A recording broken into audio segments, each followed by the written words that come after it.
बिस्मिल्लाहिर्रहमानिर्रहीम। अस्सलाम वालेकुम नाज़रीन, आप देख रहे हैं प्रोग्राम ज़रा सोचिए और मैं हूं आफ्ताब मुगैरी। इस वक्त मुल्क में देखें तो गर्मी बढ़ती हुई नज़र आ रही है, पर सियासी गर्मी मुल्क में काफ़ी बढ़ चुकी है और इस गर्मी के पेश नज़र जो हालिया दिनों मुल्क में जो एक बड़ा क्राइसिस है, एनर्जी क्राइसिस, जो भी हुकूमत आती है कोशिश करती है कि इस एनर्जी क्राइसिस से निकलने की, पर एनर्जी क्राइसिस से कोई हुकूमत इस मुल्क में ताहाल 64 साल में नहीं निकल सकी। आज भी वज़ीर आज़म यूसुफ रज़ा गिलानी के शहर में एहतजाज हुआ। एहतजाज के दौरान एक बच्चा अपनी मां ने जो गोद में लाया था, उस एहतजाज में वो बच्चा इस गर्मी और लोड शेडिंग की वजह से चल बसा। आखिर चल बसा तो ये जिम्मेदारी किसकी है?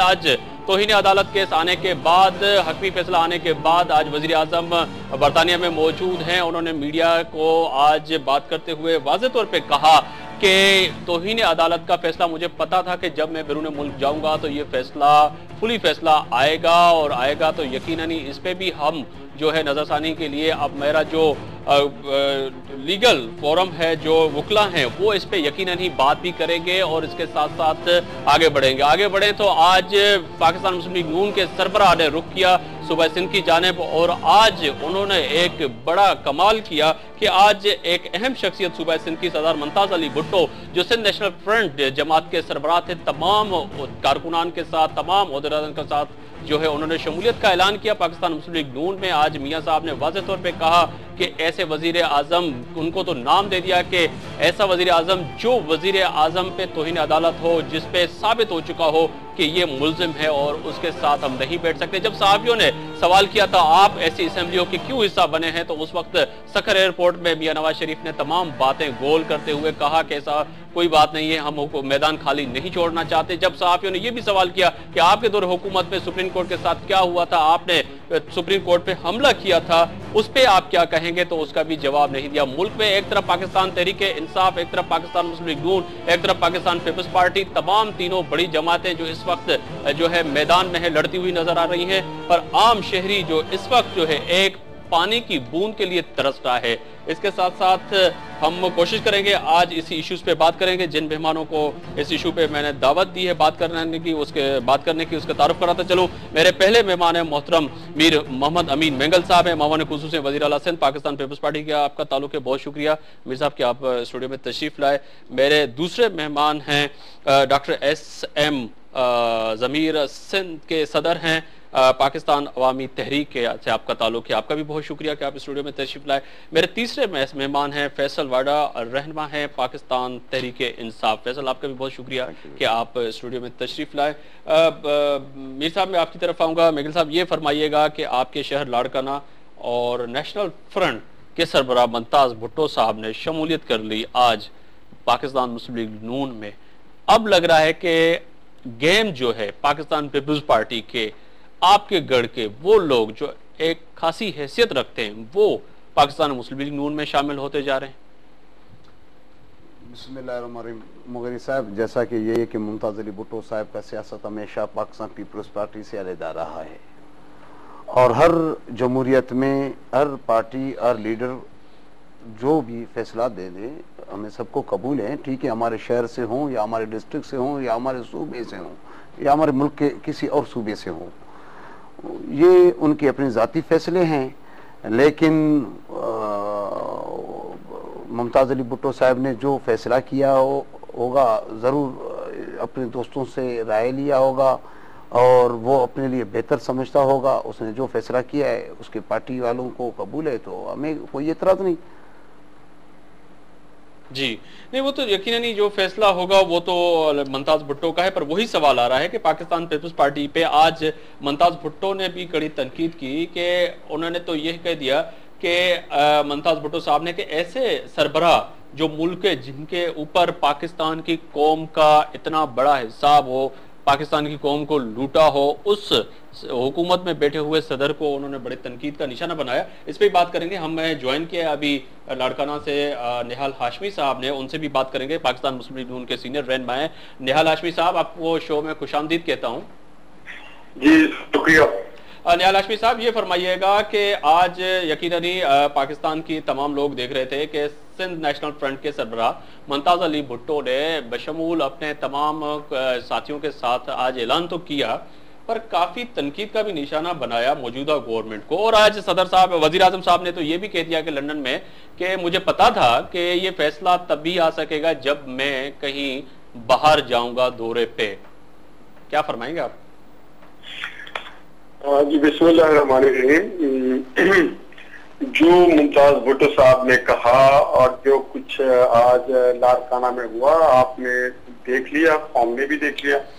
इसमें बहुत ज्यादा वजाहत की जरूरत नहीं है। इसमें एक चीज की सिर्फ मैं इजाफा करूंगा कि जो पाकिस्तान के कंसर्न लोग हैं, जो सीजन पॉलिटिशियंस हैं, जो पाकिस्तान से दर्द रखते हैं, जो रूल ऑफ लॉ पे बिलीव करते हैं, वो महसूस करते हैं कि पाकिस्तान में जो पार्टी सिस्टम है, ये जो पार्टी पाकिस्तान से ज्यादा अपने जात को, अपने लीडरशिप को और अपने पार्टी के हवाले से और आवाम से ज्यादा अपनी पार्टी की बका को जो लोग अहमियत देते हैं, वो अब वक्त इतना नहीं हमारे पास कि हम दुनिया के मुकाबले में खड़े हो सकें और पाकिस्तानी अवाम को हम कोई सुरखरू कर सकें। और दूसरी सुरखरू से भी हट करके हम 2 वक्त की रोटी नहीं दे पा रहे हैं, जबकि हम ज़रई मुल्क हैं। हम लोगों को तहफ़्फ़ुज़ नहीं दे पा रहे हैं। हम देहात तो छोड़े, शहरों में जराइम की शरह बहुत ज्यादा बढ़ चुकी है, उसमें हम नाकाम हो गए हैं। अवाम बुनियादी तौर पर टैक्स इसलिए देते हैं कि उनकी जिंदगी में सहूलतें हों, उनको सड़क, साफ पानी, सेहत, तालीम की सहूलतें मुयस्सर हों। मगर शायद हमारे सियासतदान और हुक्मरान ये भूल गए कि हमें अवाम के लिए मुंतखब किया गया। और यहाँ पे निहाल हाशमी साहब एक सवाल और भी जन्म लेता है, जो आज हमने देखा कि मुल्तान में लोड शेडिंग के खिलाफ एहतजाज हो रहा था, उसी शहर में जहाँ के वजीर आजम हैं, और वहीं पे एक माँ ने अपना बच्चा गोद में लिया हुआ था जो एहतजाज में शामिल थी। यकीनन बिजली के खिलाफ एक एहतजाज था, एनर्जी क्राइसिस है। वो बच्चा चल बसा। आखिर वो उम्मीद जो उसकी थी, जो आने वाले मुस्तकबिल उसकी सोचे थी उसकी माँ की, कि मेरे बच्चे को कोई एनर्जी की मिलेगी, क्राइसिस से खत्म होगा, इस एहतजाज से एक रिकॉर्ड करवा रही थी, वो बच्चा तो चल बसा। पर आज पाकिस्तान तहरीक इंसाफ, पाकिस्तान मुस्लिम लीग नून, पाकिस्तान पीपल्स पार्टी, तमाम लोग आप अपनी अपोजिशन और मुद्दों पे बात कर रहे हैं, पर आम इश्यूज पे कौन बात करेगा, ये फरमाइएगा। देखिए, मैं बहस पाकिस्तानी अपनी जिम्मेदारी महसूस करता हूँ और हम इससे बरियो ज़िम्मानी है और हम समझते हैं कि ये देखिए, हमें जमहूरियत और रियासत की बात करते हैं तो हमें ये चीज मद्देनजर रखना चाहिए कि रियासत भी अवाम के लिए है और जमहूरियत भी अवाम के लिए है। मगर हम शायद भूल जाते हैं कि हम अपनी जिम्मेदारियों को एहसन से, ये बहुत शर्म का मुकाम है। अमेरिका में एक शहरी के लिए, देखिए, एक डैनियल पर्ल यहाँ पे अगवा हुआ था और कत्ल हुआ था, तो अमेरिकन ने पूरे पाकिस्तान को प्रोसिक्यूट कर दिया था। इसी तरह से बरतानवी को, इवन फिलिपाइन का एक शहरी जब इराक में पकड़ा गया तो पूरे लोग उसके लिए, हमारे यहाँ शायद हम बाहर दुनिया के बदनसीब लोग हैं जो अपने ही मुल्क के लोगों को हम इज्जत नहीं देते हैं, और अवाम तो छोड़े, सरकार भी हमारे लोगों को इज्जत देने से काफिर है। और सबसे बढ़ के जो हमारी ब्यूरोक्रेसी और टेक्नोक्रेट्स हैं, वो तो समझती है, जो डीसी है, कमिश्नर है, सेक्रेटरीज है, उन्होंने एक्स्ट्रा जनरेटर्स रखे हुए हैं। हमारे आला पुलिस अफसरान, आला फौजी अफसरान सिर्फ ये समझते हैं, डायरेक्टर्स, चेयरमैन, कि जी पाकिस्तान बना इनके लिए और हम सब उनके पाकिस्तान इनके लिए बन रहा है। डॉक्टर एस एम जमीर साहब हैं, सिंध के सदर हैं, पाकिस्तान तरीके। जी डॉक्टर साहब, ये फरमाइएगा कि जिस तरह वही सवाल आता है कि एक आम खातून, आम औरत बेचारी एहतजाज करती है और गोद में उसका बच्चा भी एहतजाज के दौरान चल बसता है, तो आप क्या समझते हैं कि हमारी सियासत कहाँ पे है? शुक्रिया मुगरी साहब। सबसे पहले मैं अपनी जानिब से और पाकिस्तान अवामी तहरीक की जानिब से आपका शुक्रिया अदा करता हूँ कि आपके मारूफ चैनल के तवस्सुत से हमारी आवाज़ आवाम तक पहुँचेगी। अभी आपने बड़ी खूबसूरत बात फरमाई। आप ये सोचिए कि इस तमाम चीज़ की जिम्मेदारी सिर्फ और सिर्फ हुक्मरानों पे। हम उस उम्मत से ताल्लुक़ रखते हैं कि जहाँ हज़रत उमर खत्ताब रज़ी अल्लाह ताला अन्हु ने कहा कि दरियाए फुरात के किनारे अगर एक कुत्ता भी भूखा मर जाए तो उसकी जिम्मेदारी क़यामत के रोज उमर पर होगी जी। यानी कि एक इंसान, तो इंसान की अजमत तो बहुत बड़ी है, एक कुत्ता भी अगर वो भूखा मर जाता है और वो भी दरियाए फुरात के किनारे, तो उसकी जिम्मेदारी जब अमीरुल मोमिनीन पर है। तो अगर मुल्तान पे एक लोड शेडिंग के खिलाफ एहतजाज करती हुई औरत का बच्चा चला जाता है, या 1 मई के रोज पीपल्स पार्टी का एक कारकुन बदीन के अंदर अपने आप को आग आग लगा लेता है सिर्फ भूख की वजह से, सिर्फ गुर्बत की वजह से, अफलास की वजह से, नंग की वजह से, तमाम इन प्रॉब्लम्स की वजह से, तो सवाल ये पैदा होता है जिम्मेदारी तो 100% हुक्मरानों पर है, लेकिन उसके साथ साथ हम तमाम सियासी कारकुनों पर, हम शऊर रखने वालों पर भी जिम्मेदारी है कि आखिर हमने इस 64 साल के अंदर सिर्फ यही खेल खेला है कि इख्तिदार या तो सरमाएदार के पास होगा, या जागीरदार के पास होगा, या नौकरशाही के पास होगा, या अस्करी नौकरशाही के पास होगा। इख्तिदार अगर नहीं होगा तो सिर्फ 98% गरीब आवाम के पास नहीं होगा। 98% आवाम के पास नहीं होगा। फैसल, मैं आपकी तरफ आऊंगा, पर आप लोग यही कह रहे हैं कि पाकिस्तान तहरीक इंसाफ कि किसी भी तरह आने वाले वक्त में जब पीटीआई हुकूमत में आएगी, जब इख्तिदार में आएगी, तो ये तमाम मसले खत्म हो जाएंगे। तो मैं तमाम पीटीआई के तमाम दोस्तों से यही सवाल करता हूं कि आपके पास कौन सा अलादीन का चिराग है, कौन सी जादू की छड़ी है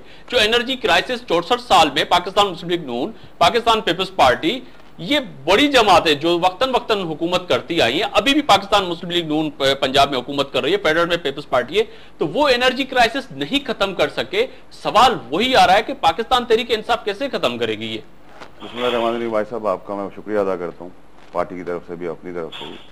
सबसे पहले तो दो चीजें हैं जो स्टार्ट में होनी चाहिए।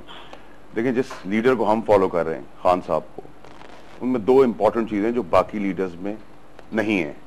नंबर एक तो वो गैरतमंद इंसान है, दूसरा वो ऑनेस्ट आदमी, ईमानदार आदमी है। ठीक है जी, ईमानदारी और गैरतमंदी बड़ी जरूरी है। अगर आपके अंदर गैरती होगी, आप अपना माथा टेकते हो। अगर आप बेईमान होंगे तो टॉप से लेके बॉटम तक करप्शन नहीं होगी जो हो रही है। ठीक है जी। अब मसला क्या है कि हमारे पास अलादीन का चिराग तो नहीं, और 64 साल का गंद हम एक दिन में साफ भी नहीं कर सकते। हमारे कायद ने पहले दिन आके अभी रिसेंटली एक इंटरव्यू में कहा कि पहली चीज जो हम करेंगे वो करेंगे कि हम सारे गवर्नर हाउस और प्रेसिडेंट हाउस, पीएम सेक्रेटेरिएट्स के दीवारें गिरा देंगे। ये साइन है चेंज का, ये तो फर्स्ट इनिशियल है। उन दीवारों पब्लिक तो पब्लिक की खिदमत आ नहीं सकते, ये तो तय है। देखिए जी, पब्लिक की अगर गवर्नर तमाम गवर्नर हाउस की दीवारें पीटीआई गिरा देती है तो यकीनन ही फिर तो आपके पास ये हो जाए कि तमाम पाकिस्तान तहरीक इंसाफ को मैंडेट दे और जो भी हो आप ही वन नेशन बन के एक हुकूमत बनाए, और ये तो फिर वही बात। मैंने ये कहा कि अगर हमें इक़्तिदार मिलता है तब की बात है। मैंने ये कहीं नहीं कहा कि इक़्तिदार से पहले। इक़्तिदार अगर मिलता है तो हम पब्लिक की नौकरी करने आ रहे हैं, पब्लिक की खिदमत करने आ रहे हैं। और खान साहब का जो मंशूर है वो अभी भी आप देख लें कि हम किसी जगह के ऊपर इक़्तिदार में नहीं है, हमने कोई गवर्नमेंट फंडिंग नहीं ली हुई, हमारे पास कोई बैंकिंग फंड्स नहीं है, लेकिन हमने अस्पताल बनाए, उनकी खिदमत की है, हमने यूनिवर्सिटीज बनाई है। और आपको हैरत होगी कि इतने बड़ी ऑर्गेनाइजेशन को चलाने के लिए खान साहब के पास अथॉरिटी नहीं है कि वो चेक साइन कर सके। ये ऑनेस्टी ड्राइव करेगी आगे। ये तो हमारी तकदीर अच्छी है कि हमें खान साहब जैसा लीडर मिल गया है। हमें तो सिजदे में पड़ना चाहिए। जो आदमी international star, not national star, he is an international star. बाकी तो नेशनल स्टार बने हैं, वो इंटरनेशनल स्टार लेगेसी लेके आए, सेलिब्रिटी है, पैसा है, शोहरत है, सबको साइड पे करे, वो खिदमत करने निकला हुआ है। क्या जरूरत है उसको? किस चीज की कमी है उस आदमी को? शक्ल से लेके, दौलत से लेके, इज्जत से लेके, शोहरत से लेके, किस चीज की कमी है उस आदमी को? उसको इस गन में पड़ने की जरूरत क्या है? 64 साल की करप्शन साफ करने एक आदमी निकले, 15 साल की जद्दोजहद है उनकी। आप देखे तो अभी निहाल साहब गुफ्तगू कर रहे थे नून की तरफ से, मुझे बड़ी हैरत हुई कि वो कह रहे हैं कि जी करप्शन हो रही है और गवर्नमेंट जो है, इन पावर जो है वो रिस्पॉन्सिबल है। सबसे पहले रिस्पॉन्सिबिलिटी इनके ऊपर आती है। Where is the opposition? Opposition play कर रही है पब्लिक के साथ और क्लेम करेगी कि जी गवर्नमेंट करप्ट है। सबसे पहला लेबल तो इनकी तरफ आना चाहिए। What are they doing? जो पंजाब में उन्होंने हुक्मरानी की हुई है, बादशाहत की हुई है, उसका जवाब कौन देगा? जी, ये जवाब निहाल हाशमी साहब से लेंगे। ब्रेक के बाद उम्मीद है कि निहाल हाशमी साहब भी हमारे साथ लाइन पर होंगे। जो फैसल ने पाकिस्तान तहरीक इंसाफ की तरफ से एक बड़ा सवाल उठाया है कि आखिर 65% सूबे पे जो पाकिस्तान का हिस्सा है, हुकूमत करने वाली PMLN है, वो जवाब दे कि अगर आज पाकिस्तान मुस्लिम लीग नून की पंजाब में हुकूमत है तो उसके बावजूद आज मुल्तान में एक एहतजाज करने वाली औरत का बच्चा मर जाता है, तो यकीनन ही पाकिस्तान पीपल्स पार्टी और पाकिस्तान मुस्लिम लीग नून की जिम्मेदारी है कि वो इस तमाम क्राइसिस से इस कौम को निकाले। ये भी एक बड़ा सवाल है, इस पे आप भी सोचिएगा।